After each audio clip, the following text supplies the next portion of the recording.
Vamos orar, começar nossa reunião essa noite. Somos gratos ao Senhor porque Ele é bom. Amém? Tem sido misericordioso conosco. Estamos aqui. As pessoas que, porventura, vão nos acompanhar online, sejam bem-vindos. Paz e graça a todos. Vamos orar. Jesus, muito obrigada. Somos gratos a Ti porque Tu és bom, és misericordioso com as nossas vidas. Recebe-nos, recebe nosso louvor, a nossa adoração. Fala conosco esta noite, que o Teu Espírito Santo tenha liberdade nas nossas vidas. No Teu nome, amém.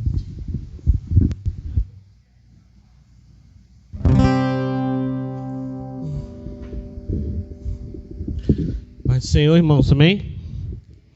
Amém, graças a Deus.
Presença, viver diante de Ti, Senhor, como Teu povo, como Tua igreja. Aleluia, Senhor.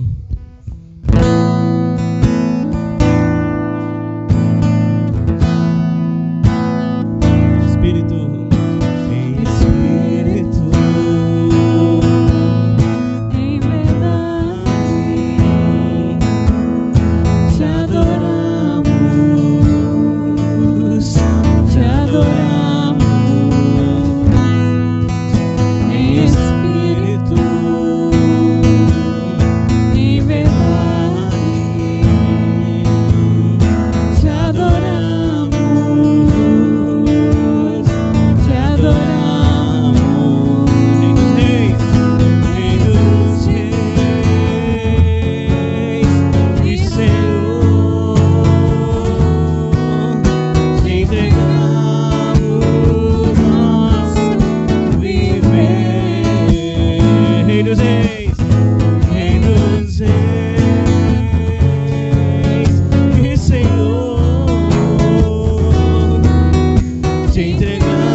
onde flui o amor.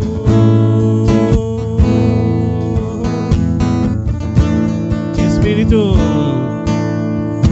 Espírito, em verdade, te adoramos, te adoramos, em espírito, em verdade, te adoramos, te adoramos, Rei dos Reis e Senhor, te entregamos nosso viver. Rei dos Reis e Senhor, te entregamos nosso viver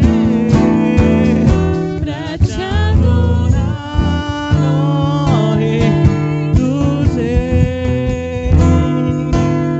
Foi que eu nasci, ó Rei Jesus.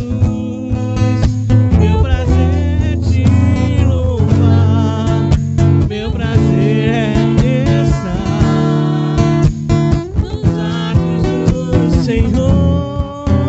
Meu prazer é viver de Deus, onde flui o amor. Pra te adorar, ó Rei dos Reis.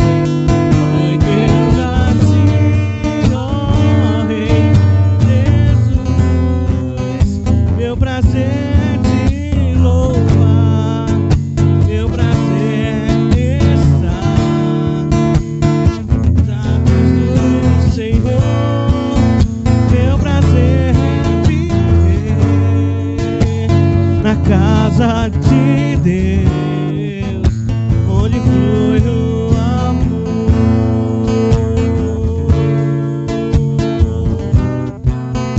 onde flui o amor,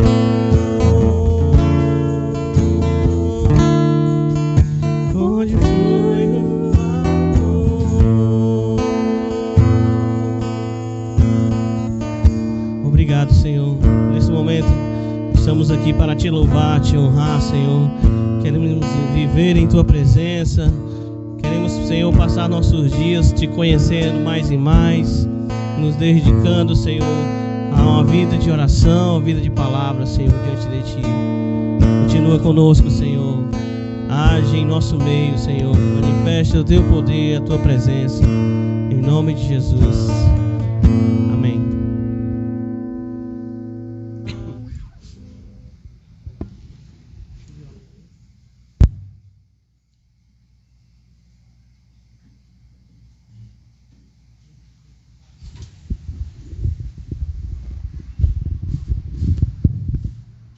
Amém. Vamos orar, colocar diante do Senhor nossos dízimos, nossas ofertas. Somos gratos ao Senhor porque Ele é bom, tem nos sustentado, nada tem nos faltado.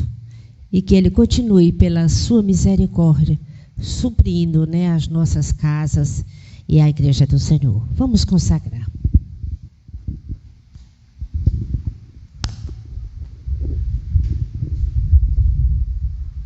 Senhor Jesus, te agradeço, Senhor, que mais uma vez estamos na tua casa, Senhor, nos reunindo para engrandecermos e louvarmos o teu nome, Senhor querido. Vem abençoar, Senhor, os dizimistas, os ofertantes da tua casa, todos os irmãos, Senhor, de uma maneira especial. Tem misericórdia de nós e resolve nossos problemas, nos ajuda e nos guarda. No teu nome, amém.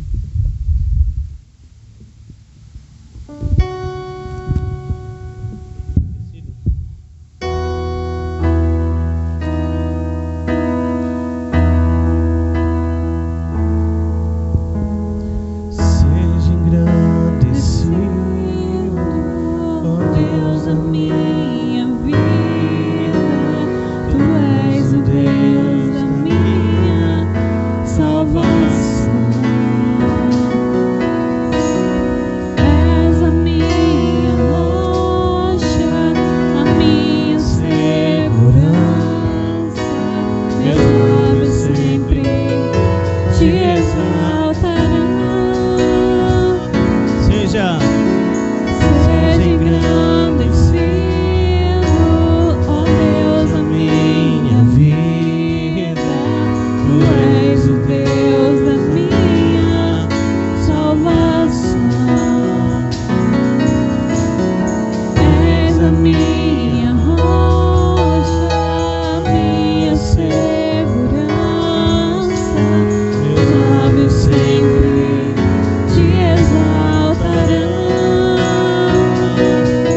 Senhor, irmãos aí que chegaram aí. Aqui nós somos os mesmos, né? Mas na internet varia aí, às vezes tem uns, às vezes tem outros.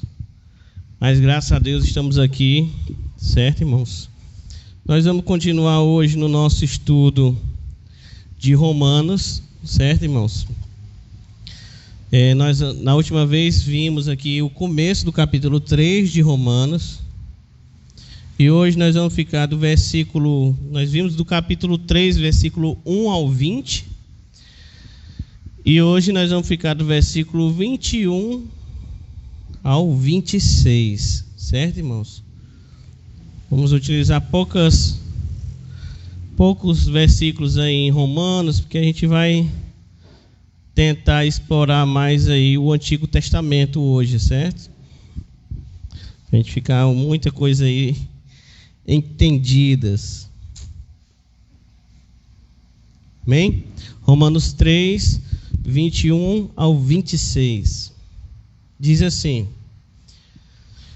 mas agora a justiça de Deus se manifestou sem a lei, atestada pela lei e pelos profetas, isto é, a justiça de Deus por meio da fé em Jesus Cristo, para todos os que creem, pois não há distinção, porque todos pecaram e estão destituídos da glória de Deus, sendo justificados gratuitamente pela sua graça, por meio da redenção que há em Cristo Jesus, a quem Deus ofereceu como sacrifício propiciatório, por meio da fé, pelo seu sangue, para demonstração da sua justiça. Na sua paciência, Deus deixou de punir os pecados anteriormente cometidos, para demonstração da sua justiça no tempo presente, para que ele seja justo e também justificador daquele que tem fé em Jesus. Amém, irmãos? Vamos orar. Senhor amado, tua palavra lemos, Deus. Obrigado pelo teu sacrifício. Obrigado, Senhor, por se tornar o nosso justificador, aquele que nos liberta da ira vindoura, Senhor. Que essas palavras, Senhor, que nos dão vida, possam ecoar por cada um de nós, por aqueles que nos acompanham, por aqueles que virão mais tarde. Que o Senhor possa estar vivificando aqueles que estão mortos e que o Senhor esteja animando aqueles que estão vivos. Em nome de Jesus, amém.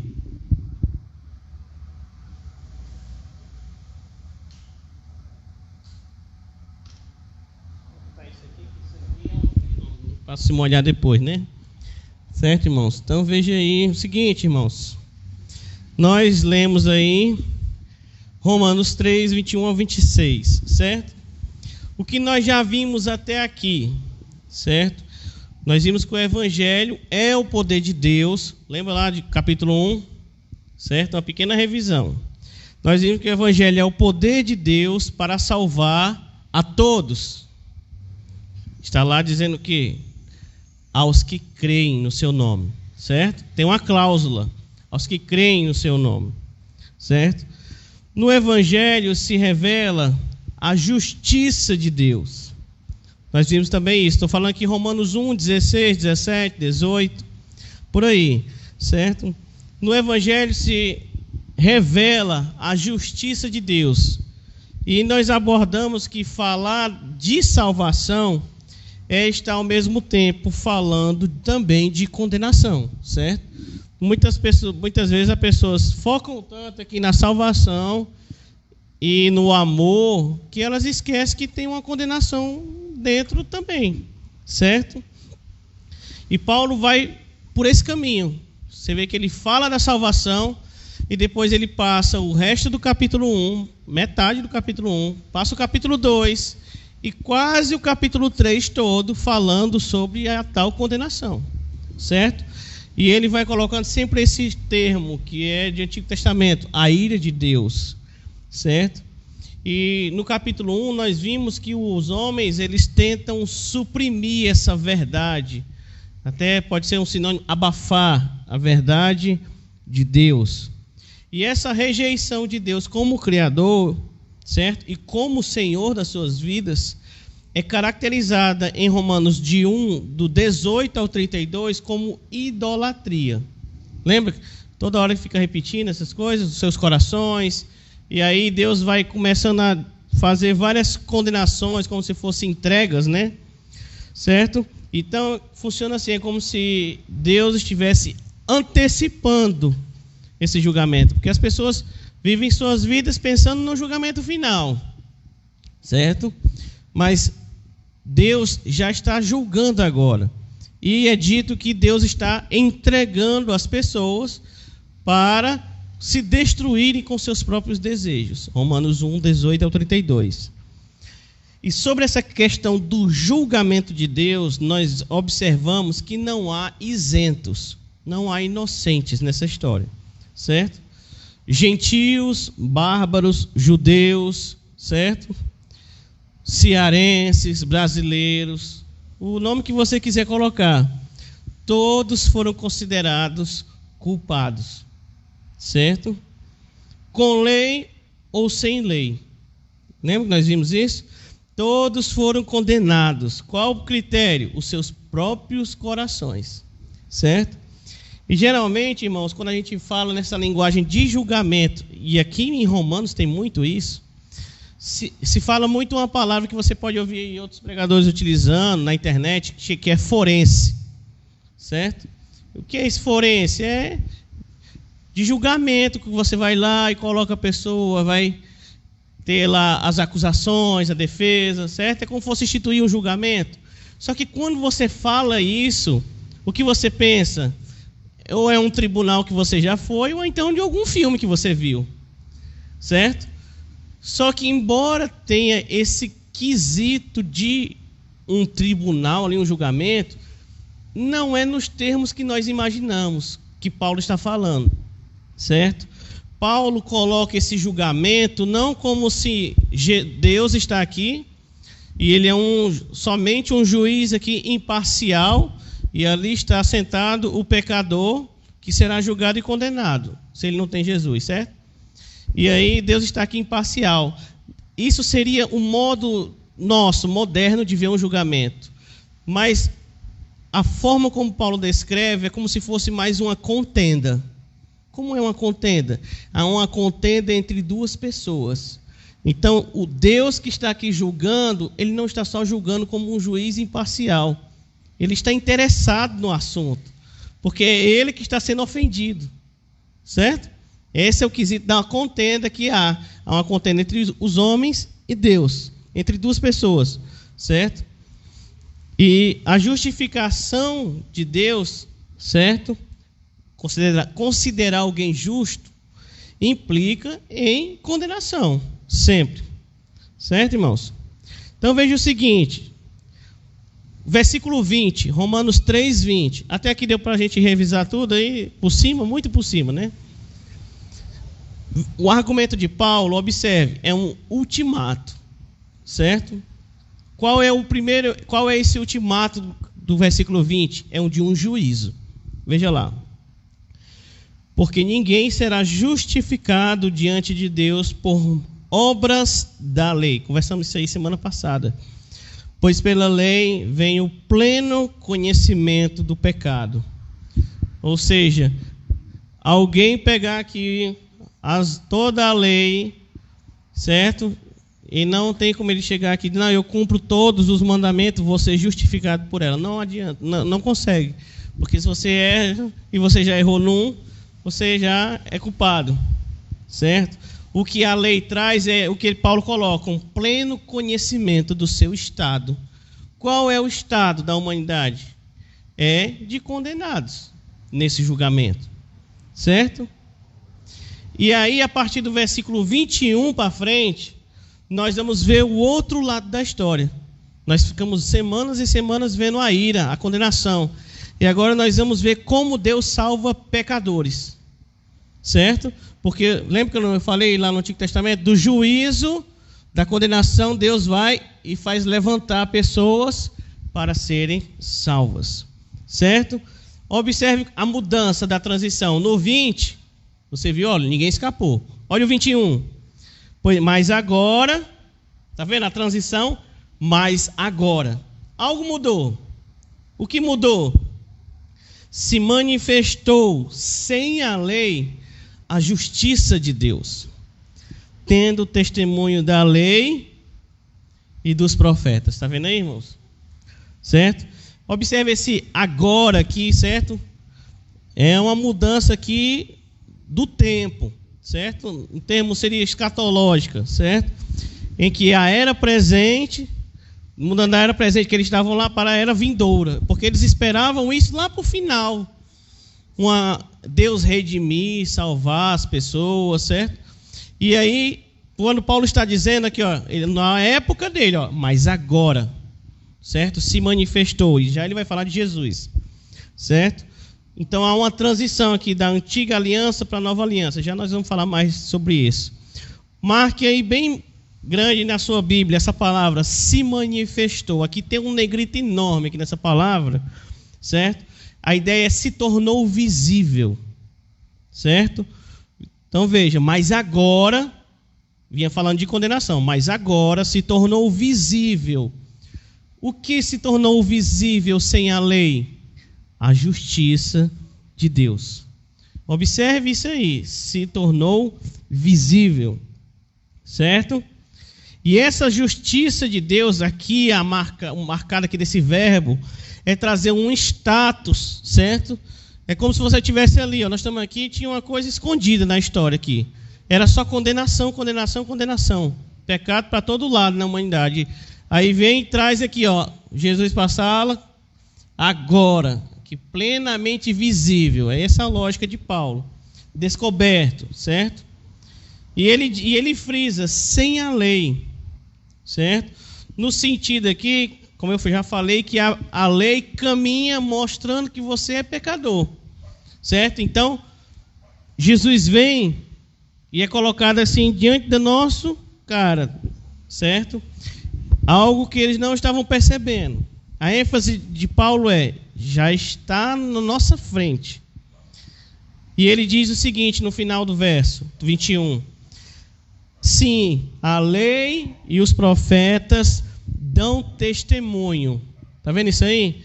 Dão testemunho do quê? Aí você vai para o manifestou, do que você está vendo. Certo? Do que se tornou visível na sala. Certo? E esse termo, lei e profetas, é como os judeus na época lá de Paulo tratavam o Antigo Testamento. A única vez que Paulo vai usar essa nomenclatura, lei e profetas, é nesse versículo. Certo? E aí eu vou dar para os irmãos terem uma ideia do que nós vamos falar daqui para frente. Eu vou pedir para os irmãos abrirem em Miqueias, capítulo 1. Certo? Que é um texto que vocês já estão acostumados. Domingo vai ter continuação. Eu só vou soltar uns pontos aqui, só de revisão. Aí domingo vocês continuam. Certo, irmãos? Observe alguns pontos. Miqueias capítulo 1. Nós vamos ver daqui para alguns pontos de Miqueias, como se fosse a linguagem de Paulo. Um ultimato. Primeiro um ultimato de juízo e depois um ultimato de salvação. Certo? Uma notícia. Você vai lá em Miqueias capítulo 1, versículo 2. O que está escrito aí, irmãos? Está vendo assim, ó. Ouvi todos os povos, prestem atenção, ó terra. Você vê, o Miqueias não escreveu para os judeus, mas aqui a mensagem é global, certo? Ouvi todos os povos. Ok? Mensagem global. O que mais tem aí, ó? Seja o Senhor Deus testemunha a favor de vocês? Não. Contra vós. Está vendo o julgamento aqui? Testemunha. Deus vai testemunhar contra as nações, contra todos. Certo? Versículo 3. Porque eis que o Senhor está para sair. Observe essa palavra. Sair do seu lugar. Marque isso aí. Sair do seu lugar. O que Deus vai fazer? E descerá e andará sobre as alturas da terra. Está vendo isso aí, irmãos? Certo? Então veja, é como se alguém tivesse que dar o brado, o juízo, e Deus vai descer. Como é a imagem de Deus descendo? Certo? Versículo 4. Você vai... É uma mudança no terreno geral. Certo? Os montes se derretem. Aí você pensa aqueles filmes assim de destruição, certo? Terremoto que acaba com tudo. Os montes, vêm se derretendo, desmanchando. Os vales se fendem. E as águas caem no abismo. É ou não é um caos isso aí, irmãos? Certo? Os montes, que é aquela ideia de resistência, de poder, altura, firmeza, se desmanchou. Os vales, certo? Que é para onde deveria ali ter um local legal, a ausência aqui de tudo de vida, destruição, ele se fende, se corta. E as águas, olha isso, caem no abismo. Um abismo é formado. Então, quando você olha assim, essa ideia, hoje é mais fácil você pensar aí num filme, alguma coisa assim de destruição, né? Mas é muito como se fosse aqui um juízo de Deus, e lembra a linguagem lá de Gênesis 1. Águas na face do abismo. Certo? Por que isso acontece, irmãos? Por conta do pecado. E aí, Miqueias vai passar o capítulo 2 e 3 falando sobre pecado, para todo lado. Certo? Observe bem aí, irmãos, nesses mesmos versículos, em Miqueias capítulo 1, opa, alguém vai me ajudar aqui, eu estou dizendo que só me acontecem essas coisas. Deve me arrumar um pano aqui só para não estragar a madeira. Miqueias capítulo 1. Aí você vê o seguinte, olha, irmão, versículo 5. Tudo isso ocorre por causa de quê? Da transgressão de Jacó. Por causa dos pecados de Israel. E aí ele vai detalhar, veja, Jacó e Israel, uma figura. E aí ele detalha em 2 pontos, Israel e Judá. Ele está falando focado. Só que quando você continua o capítulo 1, você vai ver eles falando, certo? Sobre as nações. Vai atingindo as nações. Você vai ler o capítulo 1 para frente, e ele vai começar a falar desse juízo, começando ali em Israel, e ele vai se espalhando pelas nações. Certo? E quando for esse domingo agora, ele já está indo longe, esse juízo. Já vai longe, certo? Ele vai ali espalhando, certo, irmãos? Como é caracterizado isso aí no livro de Miqueias? Certo, irmãos? Como é que isso aí... Só para tirar isso aqui assim. Eita, foi muita coisa aqui, viu? Como é que é, irmãos, caracterizado esses problemas em Miqueias? Você vai ver que vai ter 2 coisas, certo? Você vai ver como... Pode deixar aqui que eu resolvo aqui. Eu fico de olho nele aqui. Você vai ver 2 coisas: idolatria e prostituição. Pode ler em casa aí, Miqueias 1, Miqueias 2, Miqueias 3, tudo para frente, até chegar ao 4. Você vai ter 2 pontos que estão trazendo esse juízo. Como é que eles aparecem nessas 2 palavras? Idolatria e prostituição. Aí você vai lá em Romanos, o que nós estamos conversando?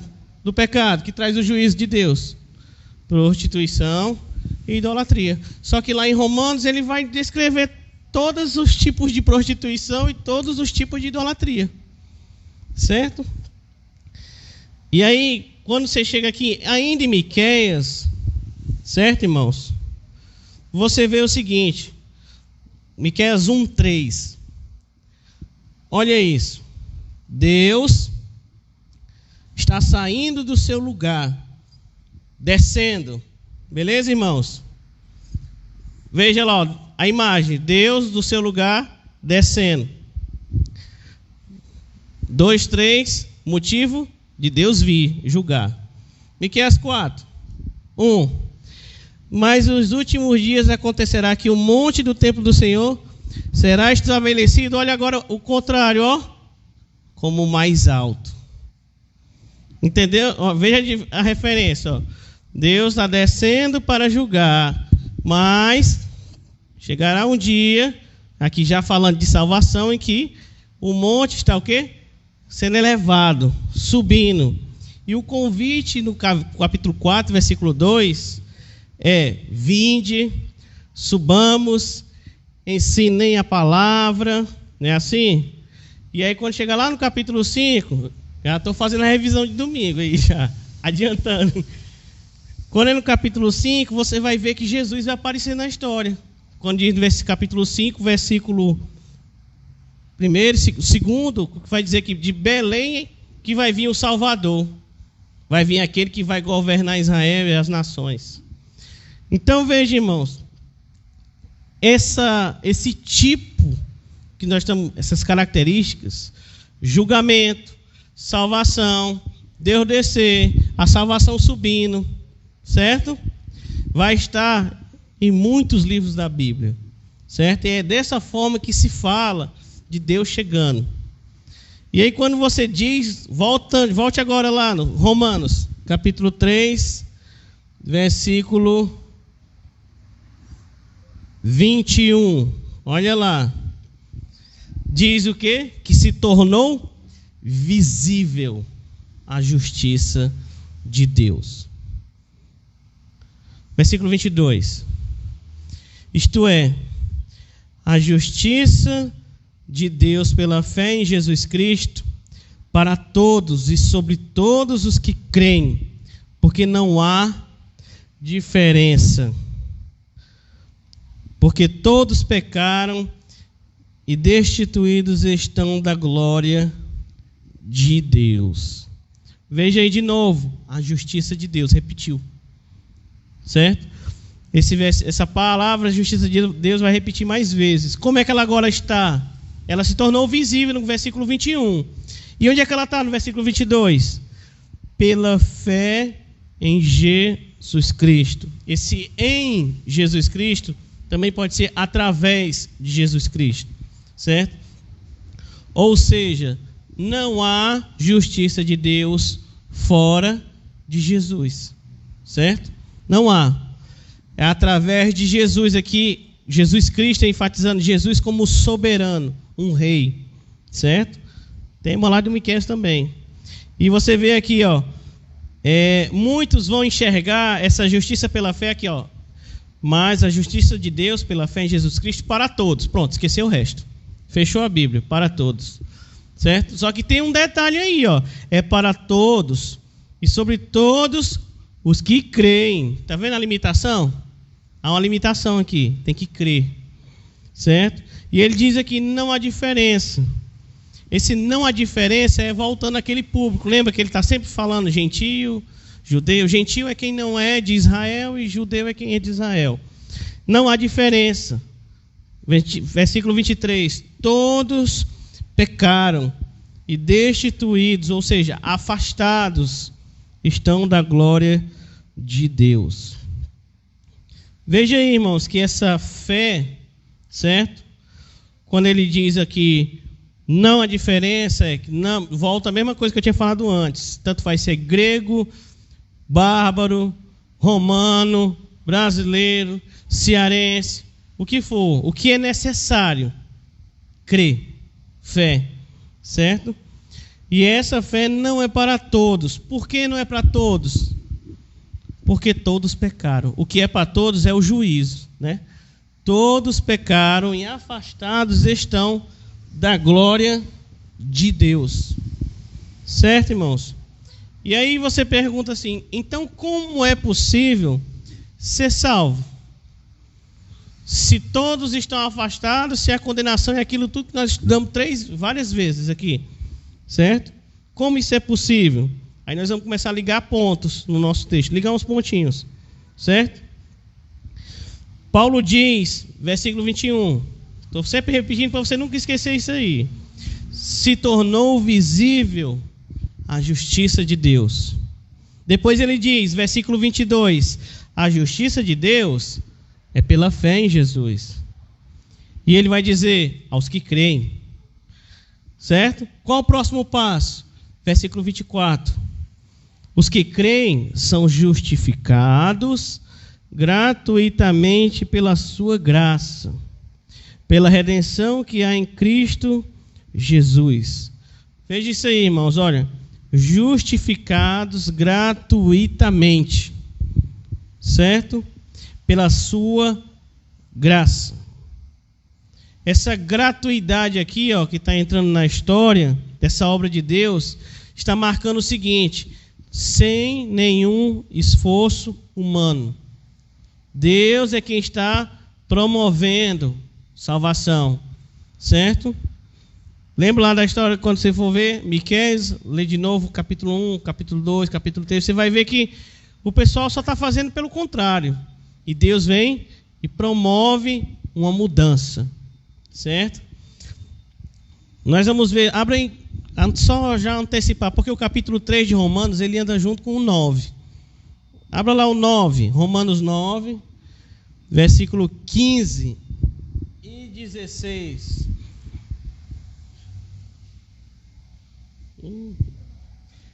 Eu estou limpando aqui, isso aqui.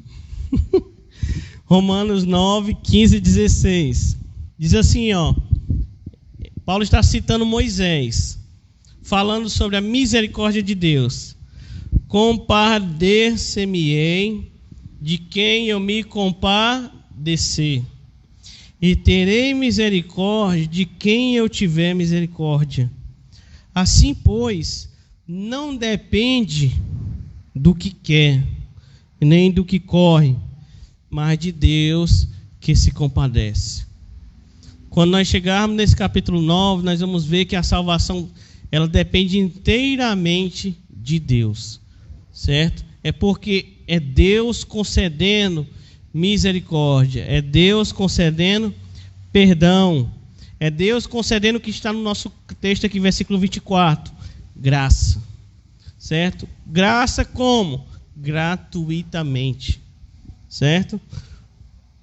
Qual é o método aqui para ser salvo? Qual o método? Está aqui no nosso versículo, ó, versículo 24. Pela redenção que há em Cristo Jesus. O que essa palavra redenção quer dizer, irmãos? Certo? Redenção aqui significa o seguinte, ó, é libertação efetuada pelo pagamento de um resgate. É literalmente o que essa palavra é traduzida, significa. Certo? Redenção é quando está ali uma pessoa, está preso, ele é escravo e está condenado. Como é que faz para soltar aquela pessoa? Livrar ela da escravidão. Tem que ir lá e pagar para ela ser solta. Certo? No caso da condenação, ela tem que ser perdoada da condenação. Certo? Nós vamos já chegar aí mais para frente nesse detalhe. Então você percebe aqui, por essa palavra, certo? Que a vida de pecado é uma prisão.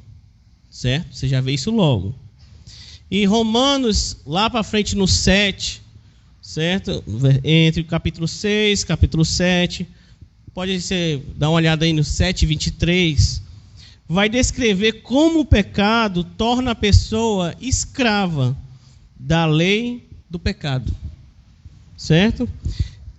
Lembra que nós lemos lá em Romanos 3, 9, todos estão debaixo do pecado. Certo?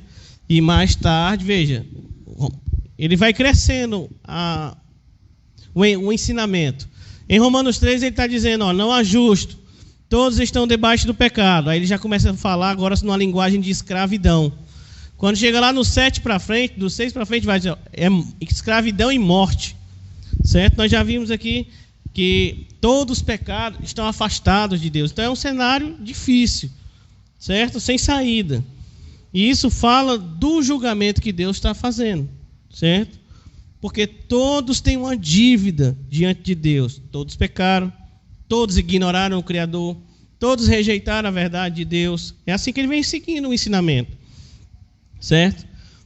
Da mesma forma, todos foram condenados. Só que as pessoas só olham para a condenação lá na frente. E o que Paulo vem descrevendo é uma condenação futura, mas já presente. certo? E aí você vê duas condições do ser humano sem Deus: escravo e condenado. Duas condições: escravo e condenado, certo? Veja que eu estou só naquela palavra, ó, pela redenção que há em Cristo Jesus. Só nessa palavra. Veja, se é necessário redenção, se é necessário pagamento de um resgate, logo, o resgate é possível, certo?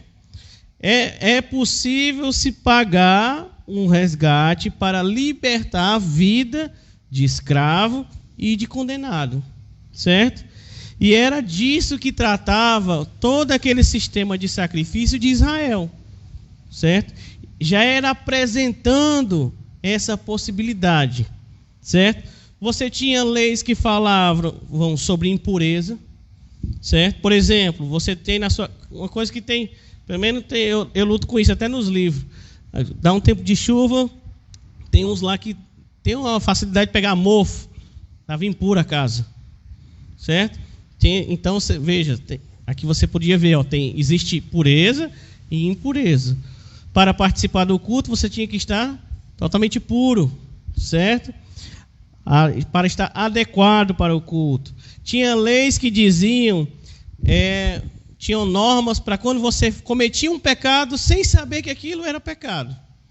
Aí tinha um procedimento para você fazer, certo? Tinha ofertas, sacrifícios.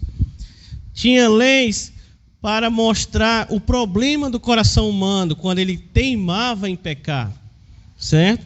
Também tinha para isso. Então, todo o sistema lá de sacrifícios, nós vamos já ver um caso, certo? Tinha esse propósito de você ver os ritos externos. São coisas que estou fazendo. Fiz alguma coisa de errado, ou fiz sem querer ou por querer, certo? E está impuro. Então, tenho que fazer uma coisa externa a mim, para eu botar em ordem essa situação. Aí você vê o que? Existiam ofertas, existia lá uns banhos que eles faziam para se tornar puros. Era o caminho da pureza. E os sacrifícios eram um caminho para demonstrar arrependimento, gratidão, confissão, louvor a Deus, certo? Era assim que funcionava. Qual o propósito de todos aqueles rituais lá no Antigo Testamento? Era Deus concedendo meios, formas, certo? Ritos, para que esses pecadores pudessem ter comunhão com Ele. É isso que funciona, certo? Então, tudo apontava para Deus ter comunhão com pessoas. Só que como as pessoas estavam mergulhadas no pecado, então Deus apontava, façam isso, façam aquilo. E tudo era fora deles, certo? Era uma coisa externa. A necessidade que tinha que vir de fora e tinha que vir da orientação de Deus. E todo esse sistema, irmãos, apontava que a solução para o problema não estava em você mesmo, não estava nas pessoas, certo? Desde o começo é o que nós lemos em Romanos 9, é Deus concedendo misericórdia, certo?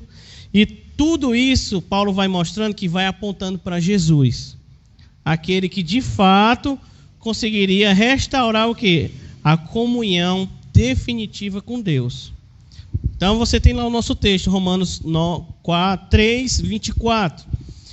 Sendo justificados, estava lá a pessoa errada, foi considerado justo, gratuitamente pela sua graça, pela redenção que há em Cristo Jesus. Ou seja, o Rei Jesus pagou o preço necessário para libertar você dessa vida de escravidão, de condenação e de morte. Certo, irmãos? Novamente, é o que? Deus dando passos em direção à humanidade.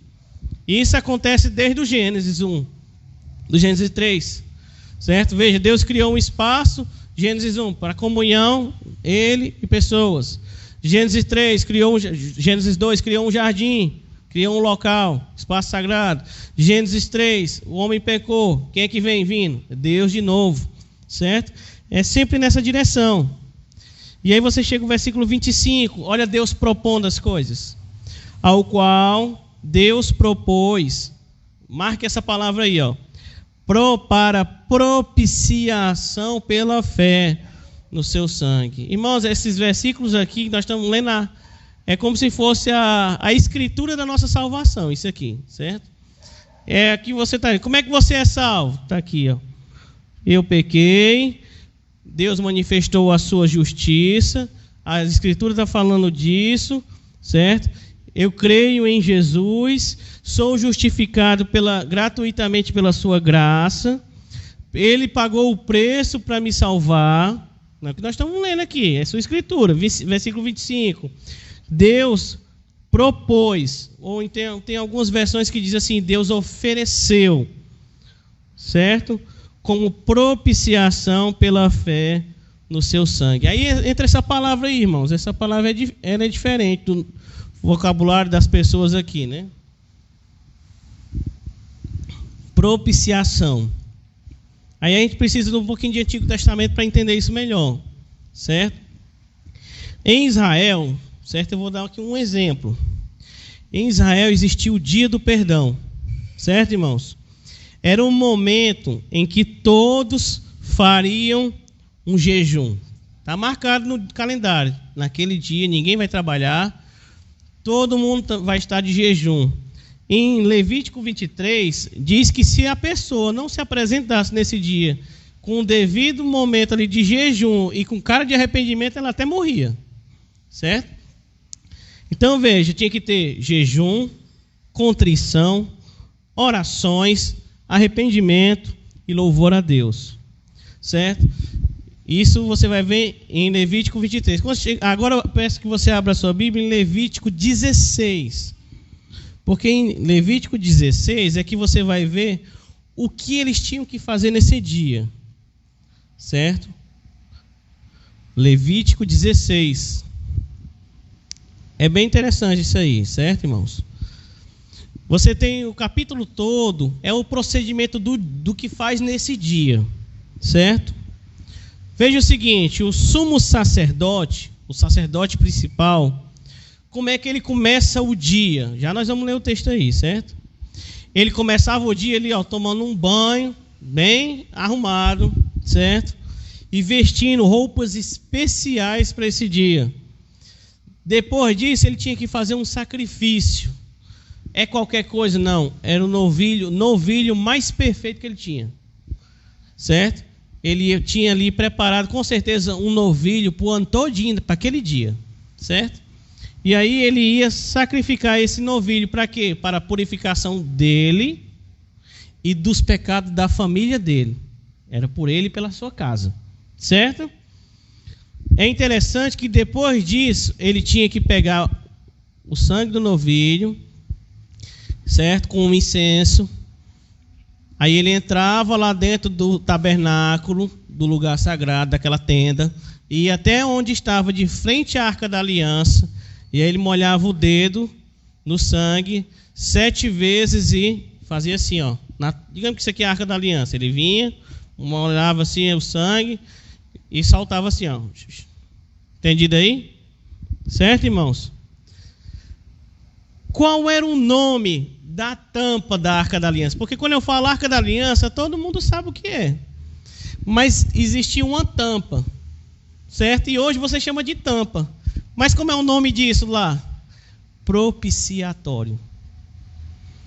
Porque era através desse respingado que eles iam ser perdoados. Certo? Então, imagine, onde é o lugar mais importante do acampamento? Onde é o lugar? Era lá, naquele lugar onde era feito esse pingado. Porque era feito diante da presença de Deus. Certo? Era o lugar mais importante. Qual o nome dessa tampa? Propiciatório. Guarde aí o novilho, o sangue, por ele e pela sua família. Veja aí, irmãos, quando chega no versículo 15, que depois disso, ele tinha que, ó, versículo 15, sacrificar o bode da oferta pelo pecado. Por quem? Pelo povo, em favor do povo. E levará o sangue do bode para além do véu, lá dentro do lugar de novo, E diante do quê? Olha a marca aí. Propiciatório. Fará com ele como fez com o sangue do novilho. E aí ele ia matar aqui um bode, pegava 2 bodes. Um ele ia matar, pegar o sangue dele de novo, levar lá dentro. Chegou aqui na frente, ó, propiciatório. Molhava aqui o sangue, de novo. Agora era para quem? Pelo perdão dos pecados do povo. Certo aí, irmãos? E aí ele aspergia, versículo 16. E finalzinho do 15, ó. Aspergindo o sangue sobre o propiciatório. 16. E fará expiação pelo lugar santíssimo, ó, pelo lugar, por causa de quê? Das impurezas, das transgressões dos israelitas e dos seus pecados. Veja isso, ó. Impurezas, transgressões e pecados. Certo? Toda essa cerimônia aí, ela era seguida de outra. Depois que ele terminava isso aqui, tinha um sacrifício, tinha que queimar lá o animal e tudo mais, tinha um segundo bode. Ele tinha escolhido 2. O segundo bode, ele tinha que vir, botar a mãozinha em cima do sumo sacerdote, em cima da cabeça do bode, confessar todos os pecados do povo. Certo? Onde é que está isso aí? Versículo 20. Quando Arão tiver acabado de expiar pelo lugar santíssimo na tenda, olha, marca isso aí, ó, na tenda da revelação e pelo altar, apresentará o bode vivo. 21. Pondo as mãos sobre a cabeça do bode, confessará sobre ele todas as culpas, transgressões e pecados dos israelitas, irmãos. Está vendo isso aí? E fazia o que com esse bode? Mandava para o deserto e soltava. Veja o versículo 22. Assim o bode levará sobre si o quê? Todos os pecados deles. Certo, irmãos? Então veja o seguinte, ó, você tem aqui, ó, sangue, certo? Para limpar o sacerdote, sua família. Depois, sangue para limpar aqui os pecados do povo. Certo? E tudo isso aí era jogado onde? Lançado? Na tampa da arca. Certo? E isso aqui, eles cumprindo esse rito, Deus garantia: eu vou abençoar eles, vou perdoar eles. Quem ia carregar os pecados deles? Os pecados não somem. Certo? Os pecados, eles são colocados ali, ó, simbolicamente é colocado lá no bode, e é levado o bode e soltado no deserto, para ir para o deserto. Não é assim? Certo? Com a ideia de que ali vai para um lugar, porque eles tinham a ideia na antiguidade que o deserto era um lugar que não existia. Certo? Porque a ausência de tudo. Então a lógica é de mandar o bode para um lugar que não existe. Certo? Então a mensagem era que os pecados ali iriam cair, Deus iria esquecer dos pecados deles por um tempo aí. Certo? Então veja o seguinte, irmãos, observe o seguinte. Israel tem desde o princípio, isso aqui é comecinho de Israel, 2 pontos que Paulo está falando. O juízo. Onde é que está o juízo? O texto é de perdão? É de perdão, mas alguém morreu. Quem morreu? Os animais. Certo? Então o juízo está aí presente. Alguém teve que morrer. Não foi... Quando eu digo que o pecado é lançado no bode, para esquecer que Deus não vai lembrar mais daquele pecado ali. Mas a punição sobre ele está presente. E ela está onde? No animal. Certo? Isso aí vai simbolizar lá na frente de Jesus. Então você tem o juízo, os animais mortos. Você tem a propiciação, quer dizer, o lugar onde é feito isso, que é no sangue, em cima da arca. Certo? E aí eles seriam perdoados. E você tem o bode que vai lá para o deserto, que leva o pecado do povo. Aí você vai lá para a vida de Jesus. Jesus começa o ministério vindo da onde? Vindo do deserto. Ele vai ao deserto e volta do deserto. E aí ele volta e começa o ministério. E depois vai no final morrer, levando os pecados daqueles que creem. Certo? Já nós vamos voltar para Romanos. Marque bem aí no seu Levítico 16. Todas as horas que fala tenda aqui, é interessante, eu só achei em uma versão, certo? Nas versões você vai ter tenda do encontro, NVI, NAA e NVT. Você vai ter tenda da congregação, versões mais antigas. E eu achei muito interessante na versão século 21, certo? Que onde tem escrito aí o tabernáculo é a tenda da revelação. É outro aspecto da tenda, certo? Lembra que o nosso texto lá em Romanos está toda hora falando? Foi revelado, se tornou visível, certo? Então tinha um lugar na história deles onde estavam reveladas as coisas. E era lá onde Deus estava, dentro do tabernáculo, dentro do templo depois, certo? Então veja, lá na frente Paulo está usando essas linguagens que para nós temos que estudar, mas para eles é do dia a dia. Está trazendo isso para quê? Para mostrar que Jesus, certo? É aquele que está tomando nossos pecados, é aquele que está pagando pela nossa salvação, porque os nossos pecados são perdoados. Mas alguém tem que morrer. Quem é que morre? É Jesus. Certo, irmãos? Então veja isso bem aí nesse local. Marque aí, tenda da revelação, certo?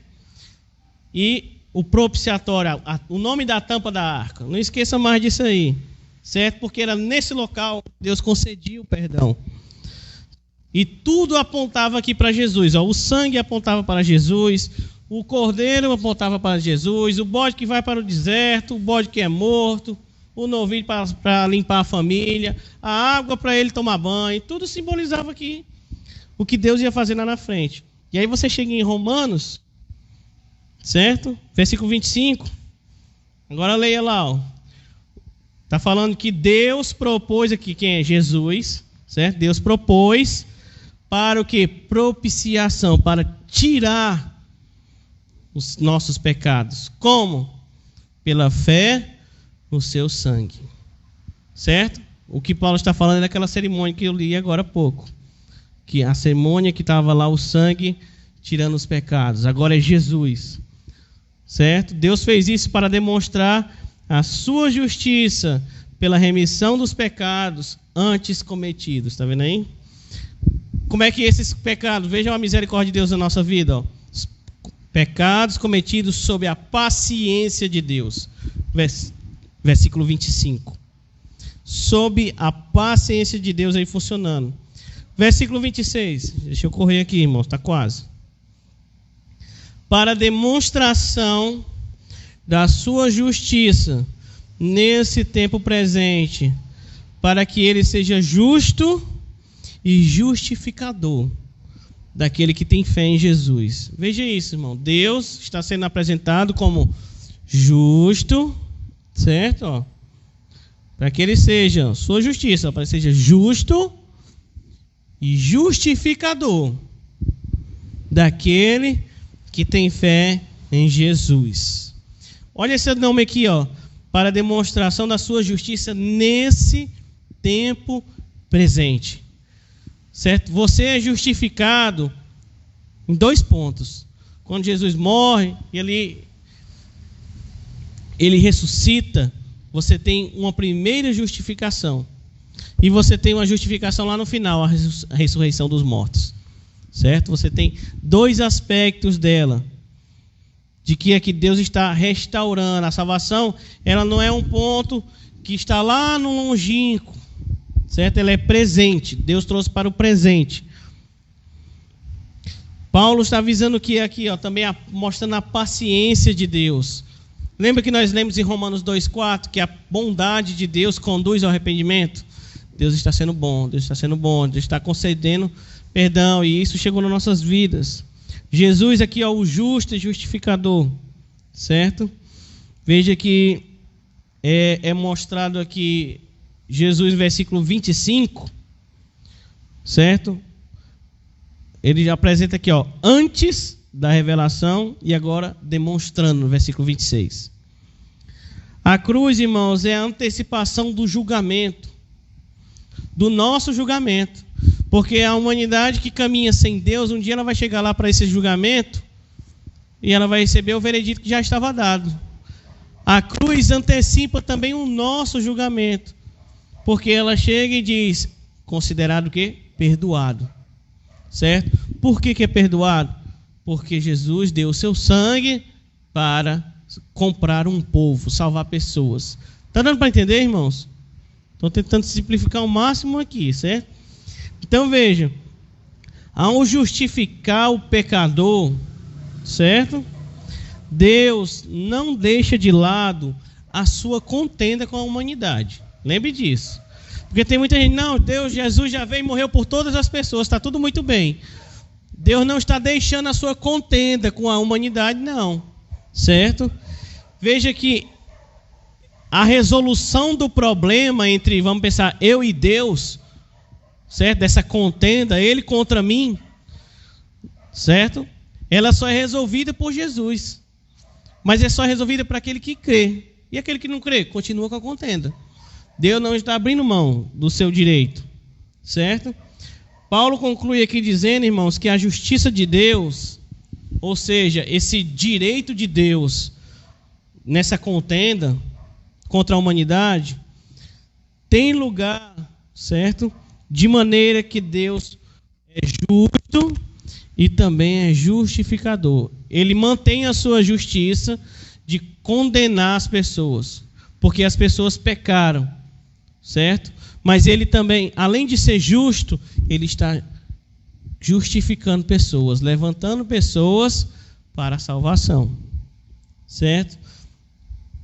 Deus torna-se justo, é bem interessante isso, Deus torna-se justo pelo fato dos seus adversários confessarem que ele está certo e que eles são culpados. É isso que a gente faz quando a gente se arrepende.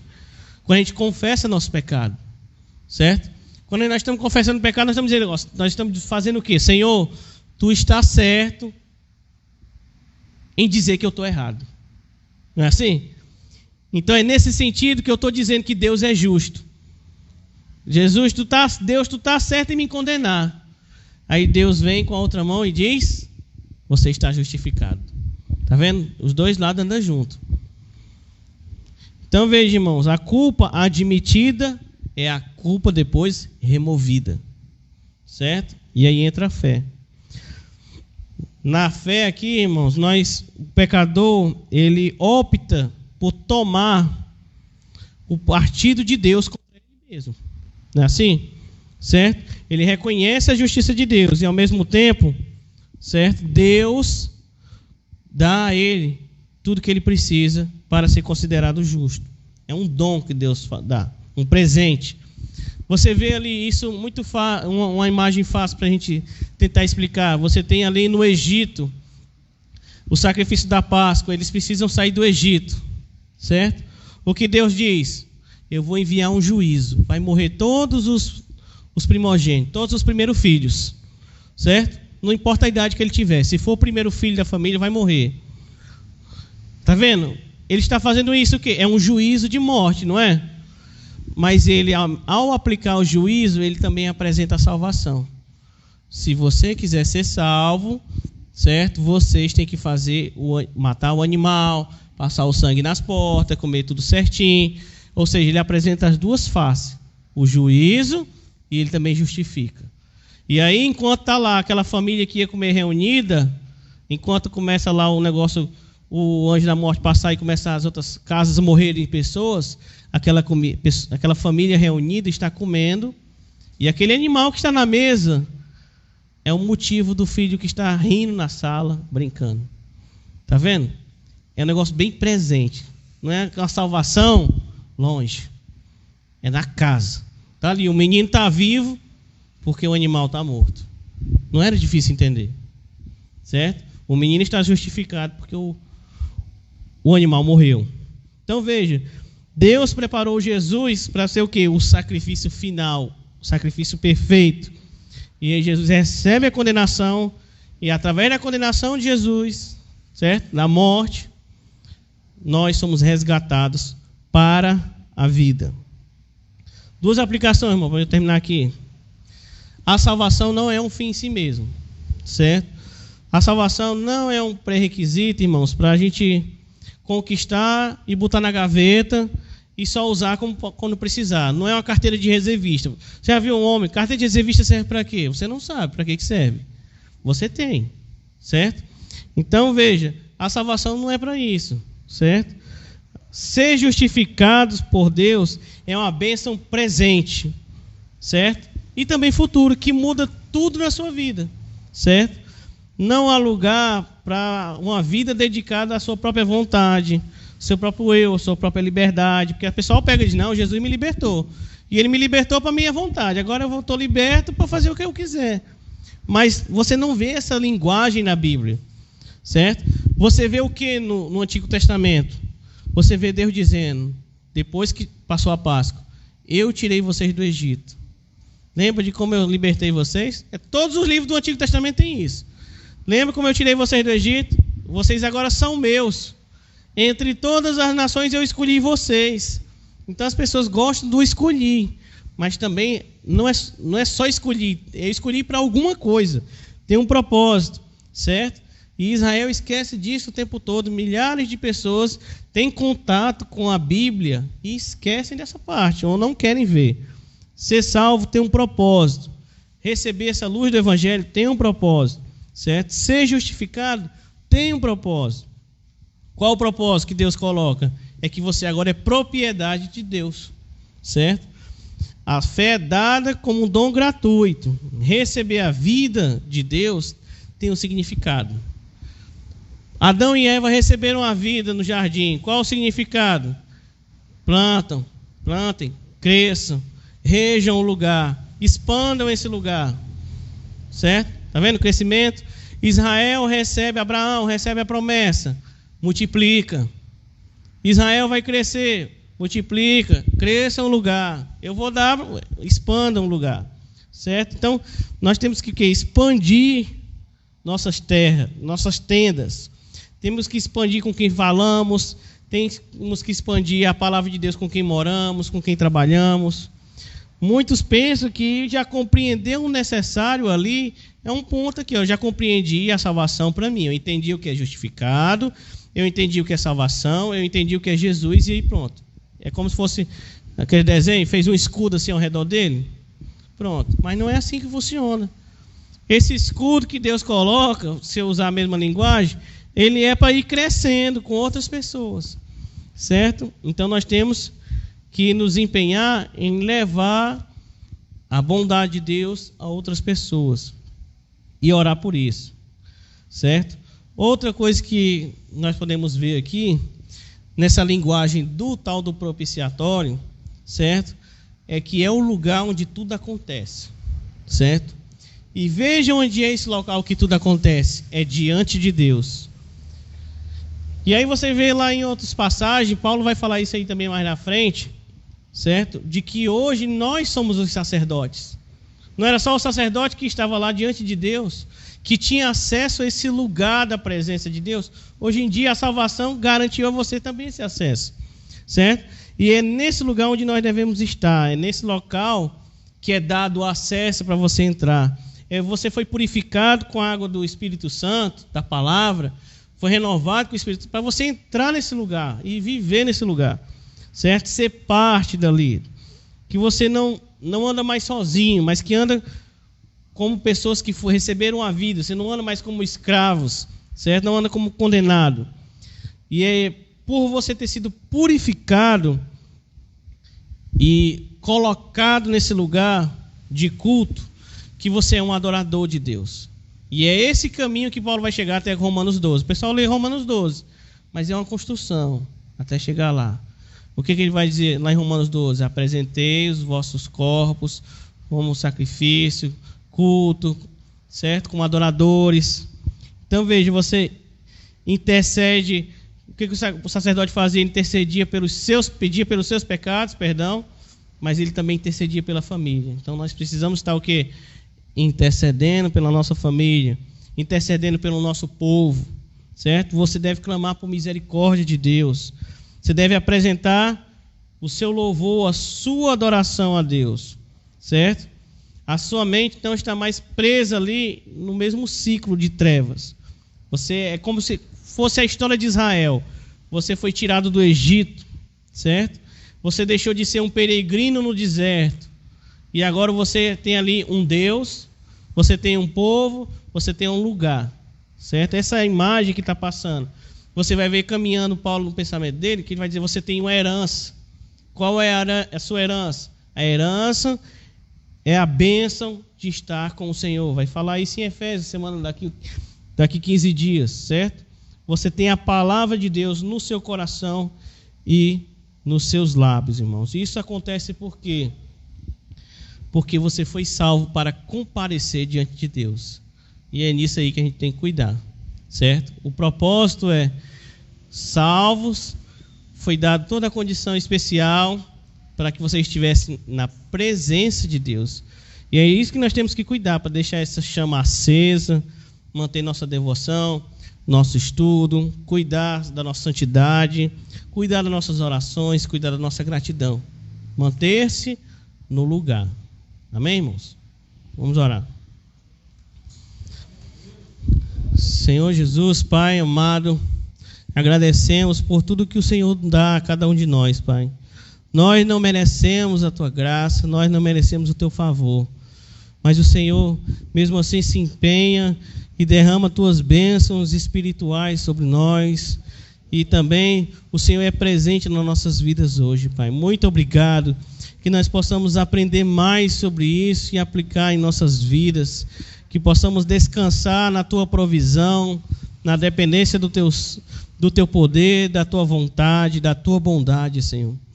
Nos dá um espírito evangelista, para que nós possamos criar meios e estratégias, Senhor, de avançar essas tendas para outras áreas, Senhor, para alcançar mais pessoas, Senhor. Faz de cada um de nós luzeiros, Senhor, nessas ruas, nessa cidade.